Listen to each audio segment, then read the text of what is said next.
नमस्कार दोस्तों, stock market studies में फिर से एक बार आपको स्वागत है।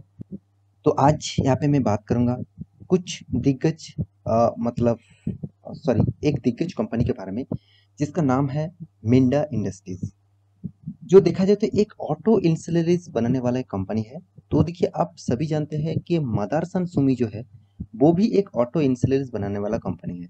तो आज मैं जिस कंपनी के बारे में बात करूंगा तो वो उसी फील्ड में काम कर रहा है।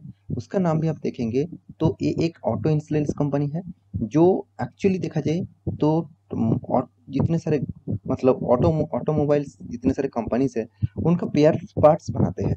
तो ये इंडिया का थर्ड लार्जेस्ट ऑटोमोटिव मतलब देखा जाए तो थर्ड लार्जेस्ट ऑटो कंपोनेंट्स बनाने वाला कंपनी है। तो आज इस कंपनी के बारे में बात करूंगा क्योंकि बहुत बड़ा गुड न्यूज़ यहाँ पे दे चुके हैं इस कंपनी। और साथ ही साथ इस कंपनी का फ्यूचर भी बहुत शानदार है, उसी के बारे में बात करूंगा। तो वीडियो को लास्ट तक देखिएगा और अभी तक अपने इस चैनल को सब्सक्राइब नहीं किया तो जरूर सब्सक्राइब कर लेना, क्योंकि आपको daily basis stock market information update चाहिए तो इस चैनल में बने रहिए। और हाँ, अभी तक अपने टेलीग्राम चैनल को ज्वाइन नहीं किया उसको में जाकर ज्वाइन कर सकते हैं, वहाँ पे आपको बहुत सारे इन्फॉर्मेशन आपको मिलता रहेंगे कंटिन्यू। तो चलो देख लेते हैं आज के स्टॉक के बारे में।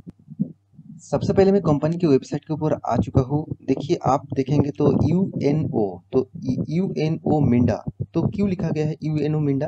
तो यूनो मिंडा जो है वो एक्चुअली मिंडा इंडस्ट्रीज है। उनने अभी कंपनी का नाम चेंज होकर हो जाएगा यूएनओ, क्योंकि इसका जो मेन हिस्सेदारी अभी यूएनओ के पास है, तो इसलिए इस कंपनी का नाम भी चेंज हो जाएगा। तो जल्द से जल्द आपको इस कंपनी का नाम यूएनओ मिंडा देखने को मिलेगा। तो यहाँ पे इस कंपनी का जो बिजनेस मॉडल्स है वो पहले आपको बता चुका हूँ। कंपनी ऑटो इंश्योरेंस बनाने वाला कंपनी है। और आप इस कंपनी के ऊपर मतलब ध्यान से देखेंगे तो कंपनी के जो इसका जो बिजनेस पार्टनर्स है, मतलब बिजनेस सॉरी इसका जो कस्टमर्स है वो इंडिया के बेस्ट कस्टमर होगा। तो आप देखेंगे कंपनी का ऑटो इंश्योरेंस कौन सा प्रोडक्ट है, जैसे व्हील्स के ऊपर, डैशबोर्ड के ऊपर, साथ ही साथ आप देख सकते हैं डिजिटल डैशबोर्ड के ऊपर, तो बहुत सारे जैसे प्रोडक्ट्स के ऊपर, बैकलाइट के ऊपर, हेडलाइट के ऊपर, तो इसके ऊपर ही कंपनी काम करते हो, तो इसी के प्रोडक्ट्स बनाते हैं। और सबसे बड़ी बात, इसका जो कस्टमर बेस है ना बहुत शानदार बेस है। आप देखेंगे तो टू व्हीलर जितने सारे कंपनी है, जैसे बजाज ऑटो हो गया, बीएमडब्ल्यू हो गया, होंडा हो गया, हीरो मोटर्स हो गया, साथ ही साथ आप देखिए रॉयल एनफील्ड जो आप जानते हैं आईचआर मोटर का कंपनी है। साथ ही साथ कंपनी के देखिए पियागो जो हो गया, महिंद्रा हो गया, केटीएम हो गया, तो इतने सारे कंपनीज के ऑटो इंश्योरेंस बनाते हैं, वो भी टू व्हीलर। और भी है टीवीएस है, मारुति सुजुकी, यामाहा, मतलब हर कोई कंपनी के इसका मतलब कस्टमर है। हर कोई कंपनी इस कंपनी का कस्टमर है। ये तो था टू व्हीलर का। अभी देखना है फोर व्हीलर का। तो फोर व्हीलर के देखेंगे तो अशोक लेलैंड यहाँ पे देख सकते हैं, हंडाई है, यहाँ पे देखिए होंडा है, फोर्ड मोटर्स है, यहाँ पे देखिए फिएट है, मारुति सुजुकी है, यहाँ पे देखिए और भी कितने सारे कंपनी, निसान है, रेनॉल्ट है, टाटा है, यहाँ पे देखिए वॉक्सवैगन जो वर्ल्ड की बेस्ट कंपनी है, टोयोटा है, महिंद्रा है। तो इतने सारे कंपनी इस कंपनी के साथ जुड़े हुए हैं, मतलब इसका कस्टमर है। और ऑफ रोड मतलब जो रोड के बाहर है, जो फोर व्हीलर सॉरी जो हैवी व्हीकल्स होते हैं, जैसे एस्कॉर्ट हो गया, न्यू हॉलैंड हो गया, आप देख सकते हैं आईचआर मोटर, जेसीबी, महिंद्रा, तो इस तरीके से बहुत सारे कंपनी इसके कस्टमर है। तो इस कंपनी के ऊपर आपको जरूर जोरदार से फोकस रखना चाहिए। तो क्या इस कंपनी ने क्या क्या गुड न्यूज़ यहाँ पे इस बार दिया, उसके बारे में सबसे पहले चलो आपको मैं दिखा देता हूँ। तो मैं यहाँ पे न्यूज के ऊपर आ चुका हूँ। तो देखिए बहुत सारे पॉइंट्स है, पिछले दिनों में इसका रिजल्ट आ गया था और इस पॉइंट्स को बोर्ड मीटिंग के माध्यम से पेश किया गया था। तो चलो एक एक करके पॉइंट्स में आपको दिखा देता हूँ। सबसे पहले कंपनी ने क्या किया, फाइनेंशियल रिजल्ट जो है उसको पब्लिश किया, इसी बात बता रहा है। दूसरा पॉइंट जो है, कंपनी ने 1 रुपये का डिविडेंड देने वाला है। बहुत छोटा डिविडेंड है, क्योंकि कंपनी के जो मार्केट कैप है और कंपनी जिस तरीके से परफॉर्मेंस कर रहा है उसके बेसिस से 1 रुपया मतलब बहुत छोटा डिविडेंड मुझे लगा। फिर भी चलो 1 रुपया कंपनी ने डिविडेंड तो दिया। और एक सबसे बड़ी जो गुड न्यूज़ है यहाँ पे कंपनी ने अनाउंसमेंट किया, वो है इशू ऑफ बोनस शेयर। तो कंपनी फिर से एक बार इशू बोनस शेयर करने वाला है, क्योंकि पहले भी एक बार 1:2 रेशियो का बोनस दे चुके हैं। 1:2 का मतलब है आपके पास 2 शेयर है तो आपको 1 शेयर मिल जाएगा, मतलब मिल गया था। तो अभी फिर से कंपनी एक नया अनाउंसमेंट किया है कि आपके पास इस कंपनी के 1 शेयर है, 1:1 का रेशियो कंपनी आपको देने वाला है, मतलब 1:1 का बोनस इश्यू आपको करने वाला है। मतलब आपके पास 1 शेयर है तो और 1 शेयर आपको इस कंपनी को मिल जाएगा। ये सबसे बड़ी गुड न्यूज़ है। साथ ही साथ और एक गुड न्यूज़ भी है, कंपनी देखा जाए तो फंड रेजिंग करेगा। फंड रेजिंग मतलब कंपनी खुद को बिजनेस को बढ़ाने के लिए फंड रेजिंग करेगा, वो भी कितना 1000 करोड़। तो 1000 करोड़ तक कंपनी फंड रेजिंग करेगा। और इस फंड रेजिंग में देखा जाए तो कंपनी का टोटल जो रेजिंग के लिए जो अमाउंट लगेगा वो डेब्ट सिक्योरिटीज के ऊपर। तो डेब्ट सिक्योरिटीज आप सभी जानते हैं क्या होते हैं, तो उसी के ऊपर कंपनी उसको जमा करके 1000 करोड़ उठाएगा, मतलब लोन की तरह, मतलब इस तरीके से इन्वेस्टमेंट करने के लिए कंपनी के ऊपर। तो ये था कुछ गुड न्यूज़। और एक चीज़ यहाँ पे कंपनी का नाम भी चेंजिंग के लिए यहाँ पे अनाउंसमेंट कर चुके हैं। तो अभी थोड़ा सा टाइम पीरियड लगेगा कंपनी नाम चेंज होने के लिए, क्योंकि यूएनओ जो मिंडा है लिमिटेड यही नाम होगा जो अभी आप मिंडा इंडस्ट्रीज में नाम में जानते हैं। तो मिंडा इंडस्ट्रीज लिमिटेड को अभी हो जाएगा यूएनए। तो एक चारों पॉइंट्स बहुत इंपॉर्टेंट है। इस चारों पॉइंट बताते हैं कि कंपनी में बहुत कुछ होने वाला है। तो अभी देखना है कि कंपनी का रिजल्ट किस तरीके से हुआ, जिस रिजल्ट के बेसिस से आपको इस कंपनी के ऊपर और भी फ्यूचर में आगे ज़्यादा मतलब परफॉर्मेंस अच्छा देखने को मिल सकता है। तो चलो वो भी देख लेते हैं। तो देखिए कंपनी के ऊपर जो न्यूज़ है वो एक्चुअली देखा जाए तो कंपनी का टोटल इनकम के बारे में बात करूँ तो आप देखेंगे तो अराउंड 2438 करोड़, जो पिछले बार था 2193 करोड़, जो पिछले साल में था 2247 करोड़। इसका मतलब इनकम में अच्छा खासा ग्रोथ हुआ quarter basis and year basis. तो एक पहले ही पॉजिटिव साइन लेकर कंपनी का बिजनेस स्टार्ट हुआ।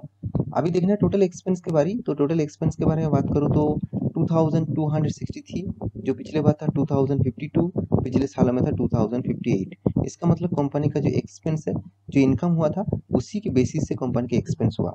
इसका मतलब कंपनी के हाथ में प्रॉफिट तो होगा मगर उतना ज़्यादा प्रॉफिट नहीं होगा, क्योंकि एक्सपेंस देखा जाए तो थोड़ा सा कंपेयर करें तो थोड़ा सा ज़्यादा मुझे देखने को मिला। तो अभी देखना है कंपनी के ऊपर आपको। तो देखिए कंपनी का जो टोटल प्रॉफिट हुआ, मतलब टैक्सेस पे करने के बाद कंपनी के हाथ में जो प्रॉफिट आया, तो प्रॉफिट फॉर द पीरियड आप देखेंगे तो एक्चुअली कंपनी का जो प्रॉफिट हुआ, तो प्रॉफिट बिफोर टैक्सेस पे करने से पहले प्रॉफिट देख सकते हैं। तो मैं जरूर कहूँगा प्रॉफिट फॉर द पीरियड आप देखिए, क्योंकि टैक्सेस पे करने के बाद हाथ में कितना प्रॉफिट आया। तो अराउंड 156 करोड़, जो पिछले बार था 118 करोड़, पिछले साल में था 163 करोड़। तो पिछले सालों से थोड़ा सा प्रॉफिट डाउन है, क्योंकि देखिए इनकम अच्छा होने के बाद भी कंपनी ने जो एक्सपेंस किया, मैं पहले आपको बता चुका हूँ, एक्सपेंस थोड़ा सा ज़्यादा दिखा, तो इसलिए इनकम का मार्जिन भी थोड़ा सा कम हो सकते हैं। तो यहाँ पे थोड़ा सा मार्जिन कम हुआ और कंपनी का देखा जाए तो पिछले क्वार्टर की तुलना से अच्छा खासा प्रॉफिट हुआ। तो क्या अभी इस कंपनी के ऊपर कंटिन्यू करना चाहिए? तो चलो उसके बारे में भी बात कर लेता हूँ। देखिए सबसे पहली बात, कंपनी कोई छोटा मोटा कंपनी नहीं है। 23,800 करोड़ का इसका मार्केट कैप है और कंपनी का पी रेशियो 67 है। रिटर्न ऑफ कैपिटल एम्प्लॉयड 14% है, रिटर्न ऑफ इक्विटी भी 12% है, मतलब एक अच्छा खासा लेवल में है। कंपनी का पी रेशियो मुझे बहुत हाई लेवल में देखने को मिला इंडस्ट्रीज पी रेशियो के हिसाब से। तो इस हाई लेवल में भी आप खरीदारी करना चाहते हैं तो आप एक बार सोच समझ के करिए, क्योंकि 1 रुपया पाने के लिए आपको 67 रुपीज़ पे करना पड़ रहा है, मतलब इस बात को भी आपको ध्यान में रखना होगा। और दूसरी बात, कंपनी के हाथ में जो फ्री कैश फ्लो है वो 54% का फ्री कैश फ्लो भी है। और ईपीएस मतलब अर्निंग पर शेयर के बारे में बात करूँ तो 12.5 रुपीज़ इसका कंपनी का अर्निंग पर शेयर है, मतलब उतना खास मुझे अर्निंग पर शेयर नहीं लगा। मगर कंपनी देखिए अच्छा खासा इनकम भी कर रहा है 356 करोड़, और कंपनी का कर्जा भी है 944 करोड़। तो कर्जा होने के बाद भी कंपनी ने इनकम अच्छा खासा कर रहा है, कोई खराबी नहीं है। और कंपनी जितने सारे कंपटीटर है उसके से देखा जाए तो कंपनी इंडिया का थर्ड लार्जेस्ट ऑटो इंसुलेंस बनाने वाला कंपनी है। तो ऑटो इंसुलरीज बनाने वाला जितने सारे कंपनी है उनमें से लीडर है मदरसन सुमी, जिसका मार्केट कैप 56,000 है। उसके बाद बॉस्क है जिसका 41,400 करोड़ है। उसके बाद आप देखेंगे तो मिंडा इंडस्ट्रीज है। तो उसके बाद आप इस कंपनी का क्वार्टर बेसिस रिजल्ट देखेंगे तो हर क्वार्टर में कंपनी प्रॉफिट किया। सर लॉकडाउन के टाइम में ही कंपनी, फर्स्ट लॉकडाउन के टाइम में ही कंपनी ने लॉसेस किया, वो भी 134 करोड़ का। तो ये बात भी आपको ध्यान में रखना होगा, तो कंपनी ने कौन सा टाइम में लॉस किया और कौन सा टाइम में प्रॉफिट किया। अभी देखना है कंपनी का year of year basis profit ratio. तो year of year basis profit ratio देखेंगे तो शानदार यहाँ पे प्रॉफिट दिखेगा। कंपनी हर साल में प्रॉफिट को ग्रोथ कराते जा रहा है। कंपनी आपको रिटर्न तो जबरदस्त दिया 53%, 33% अराउंड आप देखेंगे तो 40% तक रिटर्न आपको सालाना मिल रहा है। तो 35 से 40% तक रिटर्न, मतलब आप समझ लीजिए कंपनी में कितना शानदार आपको रिटर्न दिया। देखिए कंपनी का सेल्स ग्रोथ भी अच्छा है, कंपनी का प्रॉफिट ग्रोथ भी अच्छा है। अभी देखना है कंपनी के ऊपर इन्वेस्टर किस तरीके से इन्वेस्ट करके रखा। जैसे आप देखेंगे तो प्रोमोटर के पास 70% था, अभी 67% है। एफएस के पास 11% था, अभी 9% है। डीएस के पास 13% है और पब्लिक के पास 9.55% है। तो इसका मतलब है कंपनी के ऊपर अच्छा खासा इन्वेस्टमेंट यहाँ पे देखने को मिला। तो कंपनी ने देखिए मैं पहले ही बता चुका हूँ कंपनी बोनस देने का अनाउंसमेंट किया। जो पिछले बार बोनस था कंपनी देखिए 2:1 रेशियो का बोनस दिया और इस बार कंपनी ने फिर से एक बार बोनस देने का अनाउंसमेंट करने वाला है। तो मेरे हिसाब से ये बहुत बड़ा गुड न्यूज़ है और इस कंपनी के ऊपर अब मेरे हिसाब से आपको ज़रूर फोकस होना चाहिए क्योंकि कंपनी ज़बरदस्त है। कंपनी आपको डिस्काउंट में अभी मिल रहा है क्योंकि अराउंड आप देखेंगे तो कंपनी 30% तक गिर चुके हैं। तो इस फ़ायदे को आपको उठाना चाहिए मेरे हिसाब से। तो बाकी आपकी मर्ज़ी, आप एक बार स्टडी करना उसके बाद निवेश करने के लिए सोचना। आशा करता हूँ सारी जानकारी आपको मिल चुका है। मेरी इस वीडियो आपको कैसे लगा ज़रूर कमेंट करना और इसी तरीके से वीडियो पाने के लिए चैनल को सब्सक्राइब भी करना। मिलते हैं नया स्टॉक लेके, तब तक के लिए अच्छे से रहिए। अपना ख्याल रखिए। Bye bye.